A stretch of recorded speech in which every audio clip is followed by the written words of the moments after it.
Our house has been looking like a used car lot lately, so it only makes sense to look at adding another car to our fleet. Today we're going to be looking at a 2011 Mazda 2 in the infamous Booger Green, which will be our second Booger Green, well, third Booger Green car in our fleet. The Fiesta is also Booger Green. Oh my god, we have 3 Booger Green cars. Yeah, and we used to have one Booger Green Hyundai, but RIP. The Mazda we're looking at today is a 2011 green Mazda 2 with 100,000 miles, extremely similar to the current Mazda 2 that we already have. Hey there, how you doing?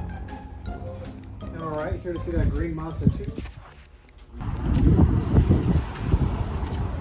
Now walking up to the tires, typically you'd see that it's got good tread, good tire.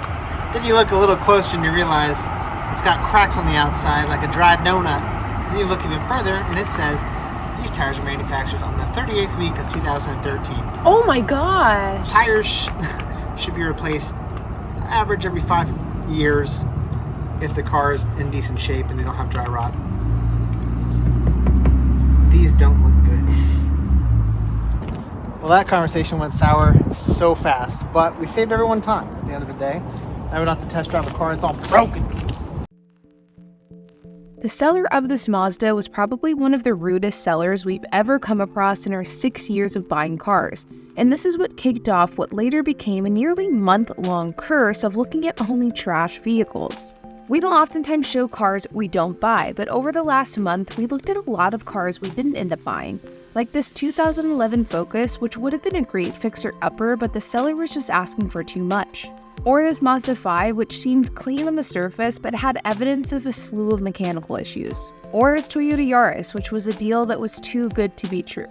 We try to limit the amount of times that we go look at a car in person and don't end up purchasing the vehicle. We negotiate before we view the car, and we run the Carfax long before we leave to pick it up. But occasionally, even after negotiating and running the Carfax, we won't end up buying a car because of a variety of different reasons. For example, maybe a car has more cosmetic issues than we thought, maybe it has a mechanical issue, maybe the seller is being dishonest and this is raising some red flags, and more often than not, if we don't end up buying a car, it's because the car has more work than we expected, thus we want to negotiate the price lower, but the seller won't negotiate the price any more than we've already negotiated, at which point more often than not we will walk away from those types of deals. And recently, a lot of the cars that we've been looking at have been falling into one of these categories, resulting in a lot of duds that we haven't ended up buying.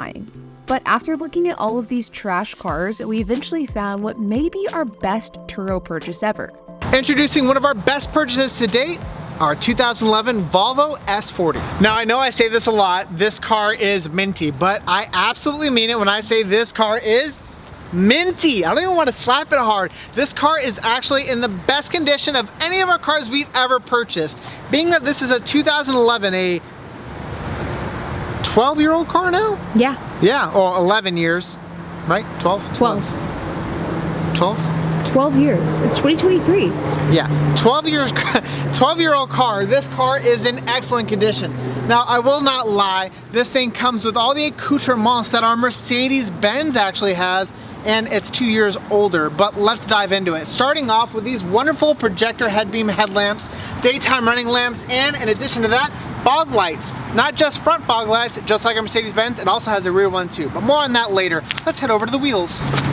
These are 17-inch alloy wheels sporting the Volvo emblem. Now, if that weren't fancy enough, it actually has lug nut caps to keep your lug nuts looking nice and shiny and clean.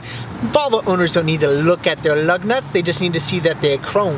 Now, if you've seen our videos before, you know that we buy a lot of cars that have a lot of paint issues, but this one doesn't have any. Except for this little itty bitty mark right here. But that's it. The paint on the roof, immaculate. The paint on the trunk, also immaculate. What about the hood? Surely there's some rock chips. Nope, immaculate. This thing is clean. On the exterior, this car is near perfect, but what about the inside? Maybe that's where the problems are? You'd be wrong.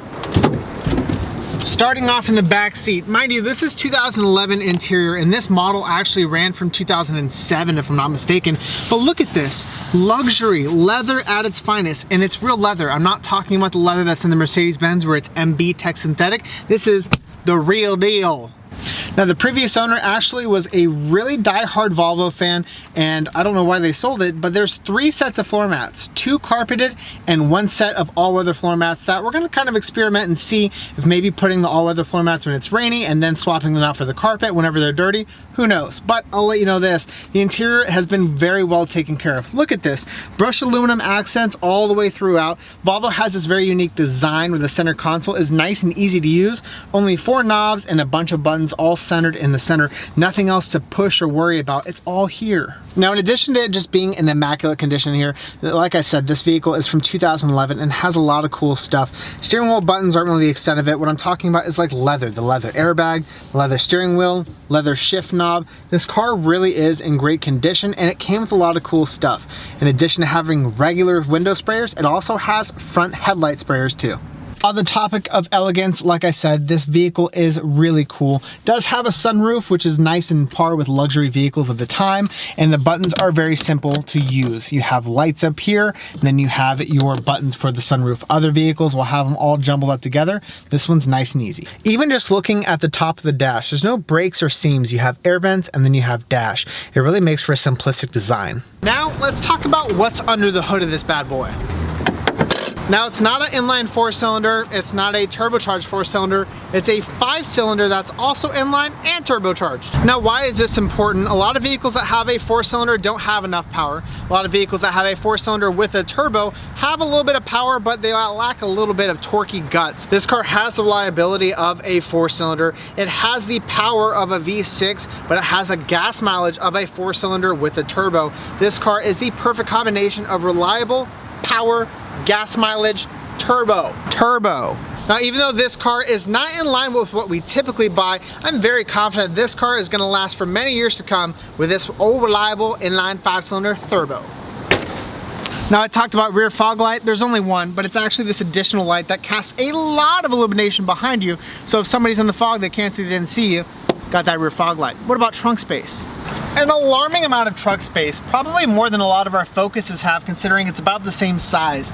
But rear spare tire, it is a half, got all the tools in the back. This car is actually surprising all the way around. Interior, exterior, and cargo space. So how much did we pay for this classy, luxury, one-of-a-kind automobile?